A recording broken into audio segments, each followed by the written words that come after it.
Okay, I know that this all seems like that I'm provoking, um, and I'm really not. It's not my intention anyway. I'm not trying to provoke them. Uh, I'm just trying to gather as much evidence as I possibly can to try to learn as much as I can, and also because they're telling me that they don't want me back in a bedroom in my own house, and that's just tough shit. Okay, this is my house, and I'll go anywhere I want to.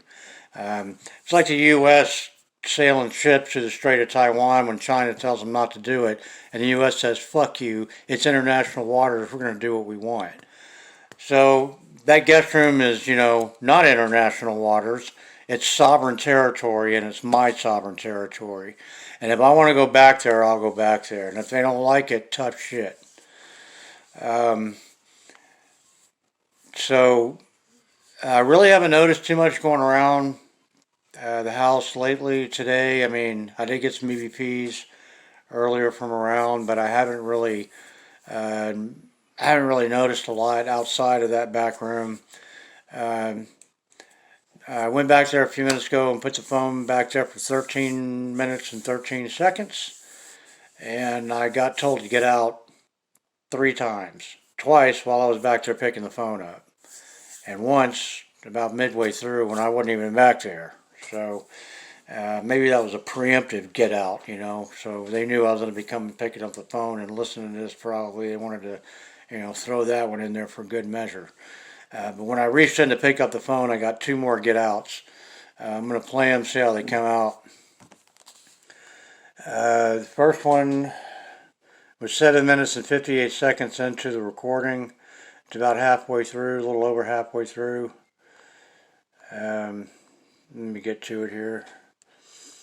And I guess that was just the one that was, you know, just because I wasn't even back there. So this is it.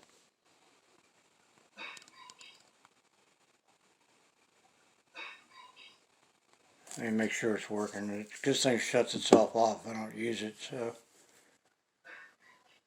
yeah. It's saying get out. Let's try again.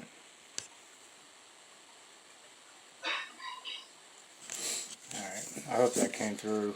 Um, the next one was almost at the end. It's 13 minutes and 3 seconds, and I was picking the phone up. I was in the room. Uh, and I listened, but these are pretty low.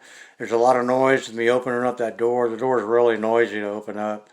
Um, so I didn't hear anything with my ears, but I did listen when I went in there to pick it up this time.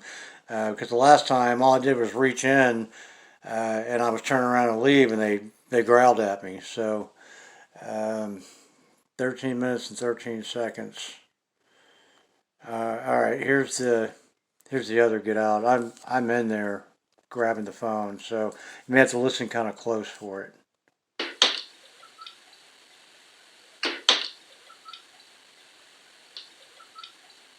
And make sure that's it.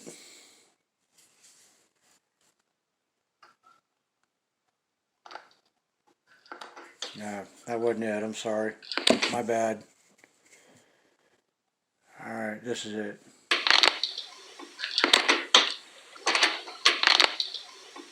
You hear it? Get out. And then the last one, yeah, that was this one.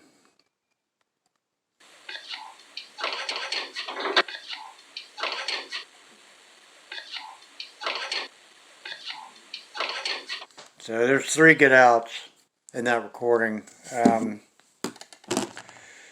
it's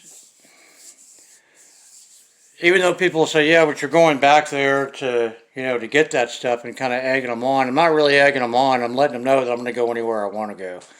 Um, if they don't like it, they can come out of the damn bedroom, quit hiding from me, and make me stop. But it's important to stand up to them. It's important to tell them this is your house.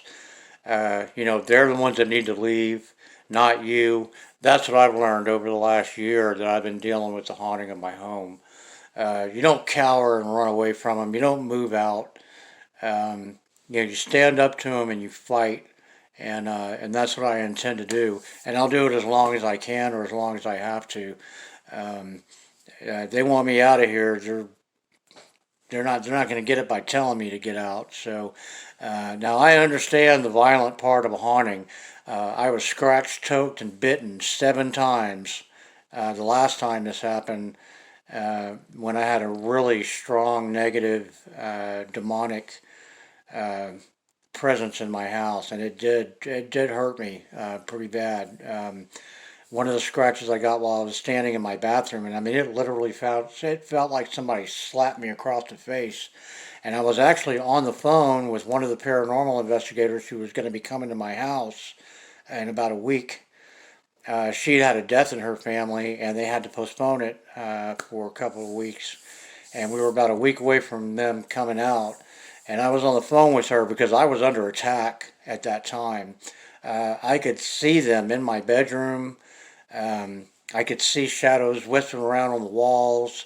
After I got scratched on the forehead, I left my bedroom. I pulled my door shut, and I had a work lanyard from an old job hanging on the doorknob, and it got in between the door and the door jamb, and it stuck the door. So you couldn't just open the door. I was going to have to shoulder the door open. Well, I had it like this, and I looked down, and they were pulling on my door. My door was separating at the bottom. So they were trying to open the door to come after me after I left my bathroom, and that scared the absolute shit out of me. And I was completely alone in my house. My wife was out of town, and I was just getting my ass kicked. It lasted for about 45 minutes, and then it just stopped. Um, so I turned all the lights on in my house, and I slept in the den on the love seat, which is really uncomfortable for me because it's a two-person love seat, and I'm too tall for it, so I have to curl up on it. And I woke up the next morning and I was stiff as a board. All my joints hurt and everything. But I would have slept on my wood floors if I had to instead of sleeping in my room that night because it wasn't even funny. I mean, they kicked my ass that night. Um, so there is some risk to standing up to them, but it's important. It's important. Um, if you run, they're going to chase you. And if you do what they tell you to do and you stay out of a certain part of your house because they tell you to, they're going to come out and they're going to come after you because now they got you where they want you. They don't have me where they want me yet. I'll talk to you later.